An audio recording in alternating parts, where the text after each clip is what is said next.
इसमें कॉन्ट्रास्ट नहीं है, इसमें विरोधाभास नहीं है, ये एक ही चरित्र के अनेक गुण हैं। बाललीला में जो मनुष्य कार्य करता है वो अबोधिता में सरलता से होते हैं।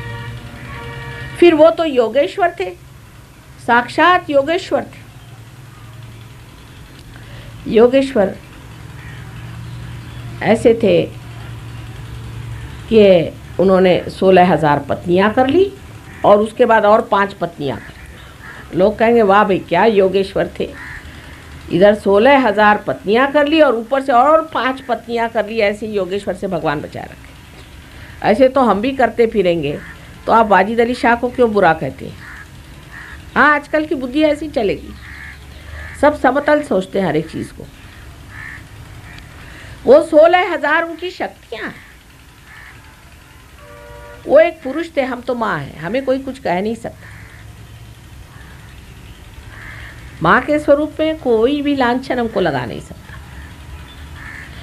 वो पुरुष थे, 16,000 शक्तियाँ वो लाते कहाँ से संसार में?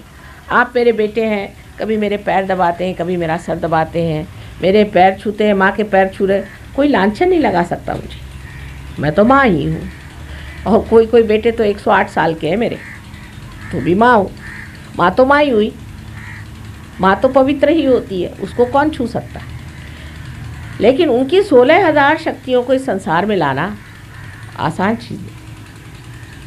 और उस वक़्त कोई ऐसे लोग भी नहीं थे तैयार जो सहयोगी होते कि जिनको खड़ा किया जाए। तो उन्होंने 16,000 अपनी शक्तियों को स्त्री रूप में जन्म दिया और एक राजा से कहा कि इनको सबको भगा के ले जाओ और फिर ये नाटक करके, सारा नाटक ही है, और उन 16,000 अपनी शक्तियों को अपने पास ले। और 5 जो पत्नियां थीं वो पंचमहाभूत, उन पंचमहाभूतों को भी अपनी पत्नियां बना करके साथ। अब ये सूक्ष्म बात आपको सहयोग में समझ में आएगी। आप वाइब्रेशंस पे देखें, मैं बात सच कह रही हूँ कि झूठ कह रही हूँ। जो बात कह रही हूँ इतनी सच है कि उससे आपको वाइब्रेशंस आएंगे। ये 16,000 शक्तियाँ और पंचमहाभूतों को उन्होंने एक ऐसे रूप से अपने पास रखा कि लोग लांछन नहीं लगा सकते थे। अब पत्नी है, पत्नी क्या 16,000 क्या कितनी भी हो, पत्नी है बेचारी। लेकिन उनके लीलामय जीवन के अत्यंत सुंदर सुंदर मधुर मधुर ऐसे क्षण हैं कि जिनका वर्णन नहीं किया जा सकता। अब राधा जी, ये उनकी शक्ति। राधा, रा माने शक्ति, एनर्जी। धा जिसने धारणा की, जिसने शक्ति को धारणा की वो राधा। और जब उसको लेकर के जब उन्होंने रास रचाई तो फिर वही स माने सहित, शक्ति के साथ वो रास, इस तरह से उन्होंने रास रचाई। उसमें भी कुंडलिनी जागरण का ही व्यवस्था थी।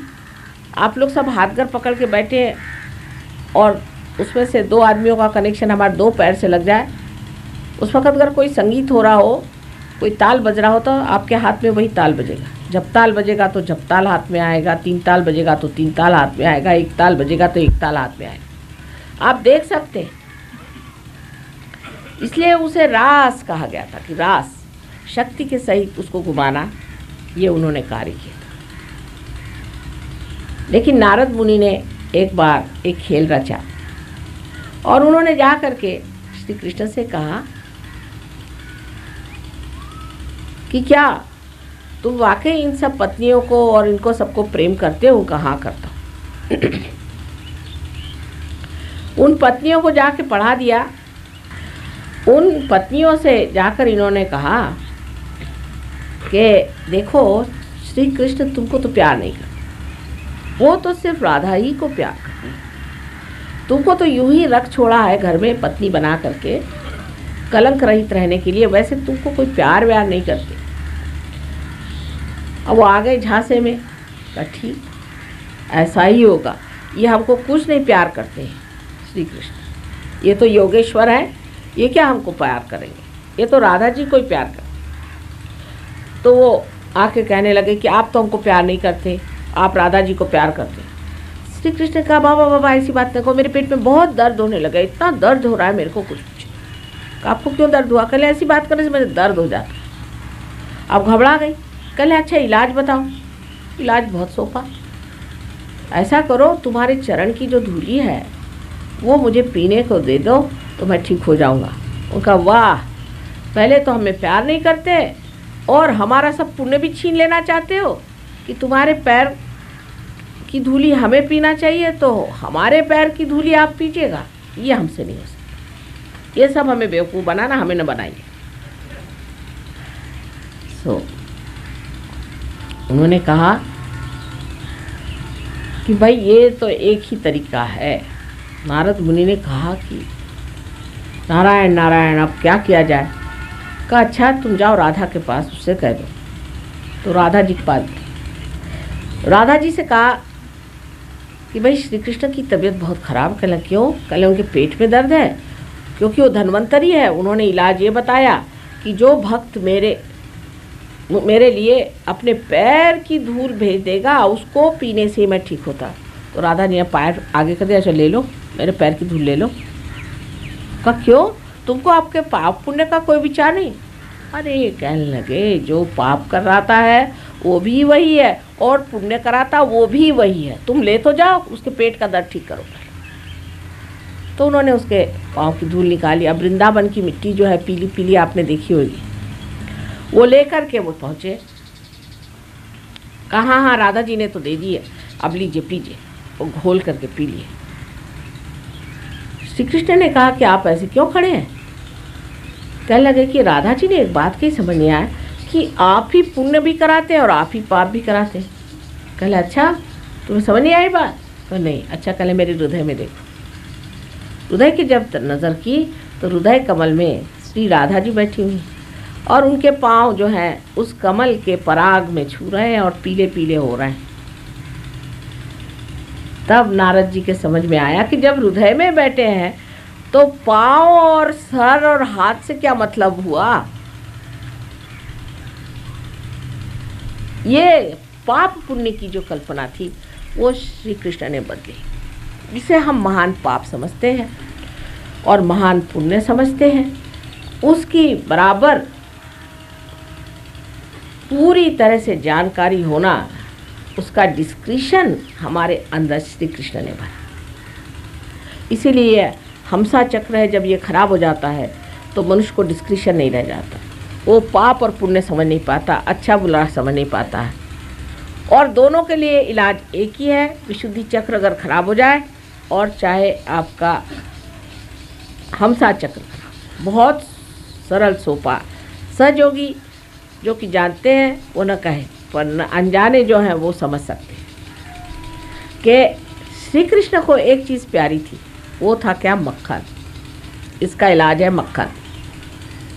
मैं रोज़ अपने विशुद्धि चक्र को थोड़ा सा मक्खन, उसमें नमक मिला करके और उसका अर्घ चढ़ा देती हूँ। फिर दिन भर वो बोलते रहते हैं, कुछ परेशान नहीं करते।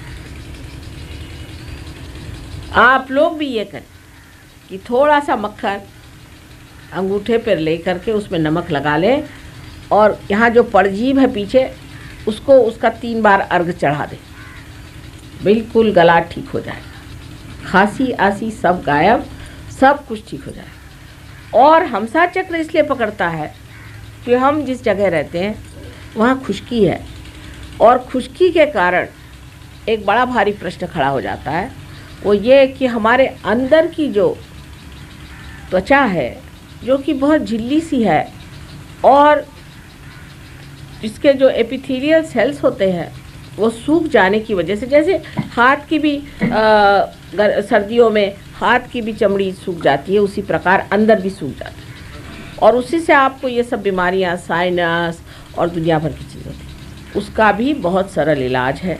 अगर आप मक्खन को पिघला के नाक में डाल दें तो काम हो गया। नहीं हुआ तो आप घी बना लीजिए मक्खन का, उसको वस्त्र से छान करके और उसमें थोड़ा नमक डाल के रख लीजिए और उसमें आप नाक में डाल दीजिए।